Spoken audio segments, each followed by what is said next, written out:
From the ages of about 12 to 15, I was addicted to video games. And I recently did the math, and as I played for about 4 hours every day, just sat in my dark room collecting dust, watching my youth pass me by. I did that for 3 years, and that adds up to about 5,000 hours of me wasting probably the most formative years in my youth just living out my fantasy behind a screen, sat in my dark room, not really doing anything with myself. And this sounds like a dramatic way of putting it, but really, I think about if I spent those 5,000 hours trying to learn a different skill, or trying to learn a language, or trying to educate myself on something. I could have learned 6 or 7 languages in that time. I could have learned Spanish 7 times over. I could have learned how to code within that time. It takes about 5,000 hours to learn how to code at like a decent level, a level where you can probably get like a job in it. I could have studied the entire history of, let's say, Western civilization. I could have read, like, I don't know, 60, 70 books on history, philosophy, and any of those great humanities topics from that time period. I could have read, yeah, like 60 or 70 of those. I could have become, like, 10 times smarter by the time when I was 15 compared to the time when I was 12. But no, I just decided to spend that whole time playing video games. And if you relate to that, then I think this video is for you, because in this video, I'm going to show you how I got out of this productivity trap that is video games, and what I really would have done differently if I could do all of this over again. If I kind of had like a restart button to my teens, what I would have done differently. So the first step to realizing your gaming addiction is to, well, first of all, calculate the amount of hours you actually have spent throughout your life playing video games. So how I did it was, I knew that I spent about 3 years actually playing video games, and then I developed an addiction, and then I got out of it, and whatever. But I spent about 3 years pretty consistently playing video games. And I played for about 4 hours a day, would be a safe average, because I play like a little less on some more busy days, and I play like a little more on the weekends and whatnot. So that means out to about 4 hours. And if I multiply that by, 4 times 7 for every day in the week, 7 times 52 for the amount of weeks in a year, and then that number times 3 for 3 years, then that's where I get the 5,000 figure from. So if you do that for yourself, then you can begin to realize what else gaming is fulfilling for you in your life. I realized it was kind of just me living out my fantasies behind a screen. It was my IRL fantasies. Me being a dragon slayer, a world-class fighter, a settler, a conqueror, this like entrepreneurial kind of guy, like I did in Minecraft, where I would just like farm all these different resources and kind of just try and be like the richest guy on the server or whatever. And even that process of trying to like level myself up in video games, it wasn't super pleasurable, because it required a lot of discipline. It required a lot of failure on my part.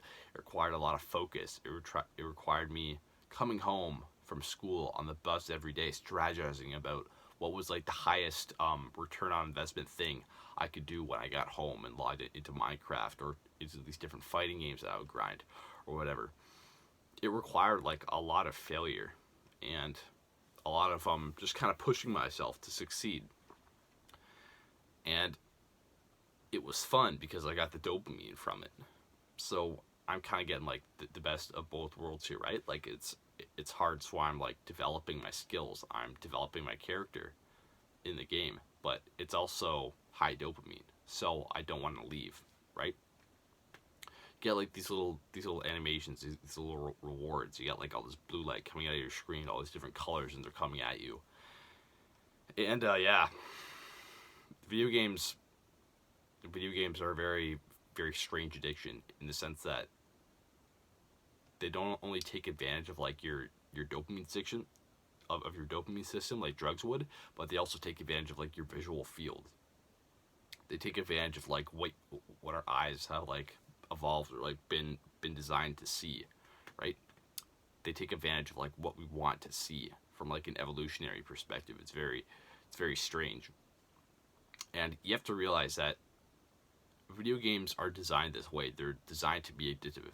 They're designed to be addictive, especially nowadays by like these, I don't want to say like evil corporate entities who are trying to take over the world and like enslave us so that we can like depopulate the earth or something.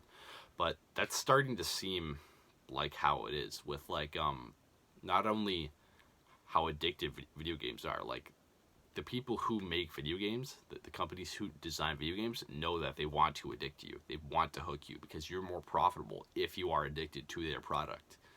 So it's actually in their interest to, you know, sell the game to you and then to keep you paying. So you pay for DLC, you pay for add-ons, you pay for the sequels, you pay for everything because you're more profitable if you're addicted. And these companies don't care about you. They don't care if you're addicted or not.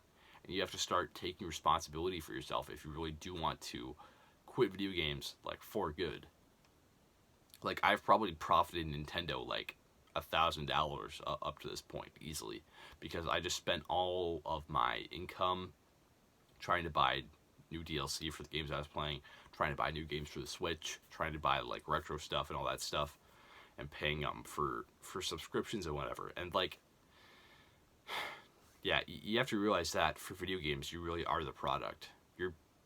Your society, your different influences online, and just like in tech in general, like obviously video games, are trying to turn you into the most profitable person possible. And that's why everything's designed the way it is. That's why so many people are addicted to reels, and as is relevant to this video, to gaming. Your gaming addiction is a direct product of corporate greed and of like these soulless corporations just trying to take over everyone's mind. And this sounds like conspiracy theory area, but it's not. Like honestly, it's just business. In the 21st century, where we have all this advanced tech that which we probably don't even know how to handle, right? It's like nuclear weapons. We don't know how to handle it ethically and properly. So yeah, there's that. And I never realized that I was the product, or that I was basically doing everything I needed to do in order to progress in real life, but I was doing it in a video game. So none of the effort, none of the failure that I went through in gaming, none of it counted towards my progress in real life. None of it developed me. None of it made me a better person. None of it made me more valuable in the job market. None of it, you know, built the actual skills for me. And I never realized that, and it was a very depressing realization, but I never realized it until I had wasted thousands of hours on video games. Gaming is like a vortex of productivity, and I've already kind of said this, but it's like a boss that never lets you go home because there's more work to be done. There's always some new quest, some new objective, some new thing to be fulfilled when you're playing video games. Because sometimes the game ends, but then there's another game to play. Sometimes the quest ends, you beat the boss, the storyline in the game is fixed. But then there's the sequel to that game. There's this other game you want to try out. Video games is kind of like reading books. It was kind of like that for me in the first place, where like I wanted to play all these different video games with my time. I wanted to try this RPG out, and I wanted to try this platformer, this indie game, this, that, the other thing. I wanted to have all these different experiences while playing video games, but I never felt like I had enough time to get to them because I was just sinking like hundreds and hundreds of hours, every spare moment of my spare time, into you know, just like Minecraft or just like online fighting games where there was like never any definite end. There's never any definite end to these games. It was just me making objectives for myself, like 10,000 GSP on Super Smash Bros. Online, or I want to make 50 villagers in this Minecraft world that I have, or I want to actually beat Minecraft for once, and all these different goals that I'm setting up for myself. And I'm just kind of spinning my wheels. As I look back, I was kind of just spinning my wheels and really just going nowhere, because the progress that I made in video games meant nothing in real life. And I knew that on kind of like a fundamental sense, but I never realized that I would kind of just like be stuck in that like constant pursuit dopamine filled phase for the rest of my life if I didn't change anything. And I'm grateful to myself every day that I did. And if you want to quit video games for good, and if you relate to these points that I'm making throughout this video, then you can go ahead and check out my course. The link to it is in the description. It's about 2 hours of content curated by me on every practical step that I took to quit video games. And I'm confident that if you follow every single step from that course, you follow all the actual steps and whatnot, then you can definitely quit video games in about 2 weeks or less. So the essential step to me quitting my video game addiction was, one, not gaming for about 3 to 4 days in a row to reset my dopamine circuits. Basically, how your reward system works as a person is dopamine is the pleasure chemical. This is complete bro science, but dopamine is the pleasure chemical. Dopamine makes you feel good, and what dopamine is it's not released by your brain. You don't feel its effects when you actually get what you're seeking. It's released when you are in the pursuit of what you're seeking, right? This is why before you go on like a big holiday or you get like a really nice present for Christmas or whatever, if you can remember back to that time when you were a younger kid, the most pleasurable part of that process, of that reward process, is actually the anticipation, because what you anticipate something to be is always so much better than it actually is. And that's because dopamine is like flooding your brain when you're actually in the pursuit of something compared to when you actually get it. So yeah, that's the first step to quitting my gaming addiction, was resetting my dopamine circuits from being like super high with gaming, right? Like this is the level of dopamine that my brain is used to in order to get kind of like a high when I was playing video games. And then it's like 3 to 4 days of no gaming, and I'm back to like normal, like actual human levels. So that's very important, and you kind of got to build up to that step. You can't expect yourself to just,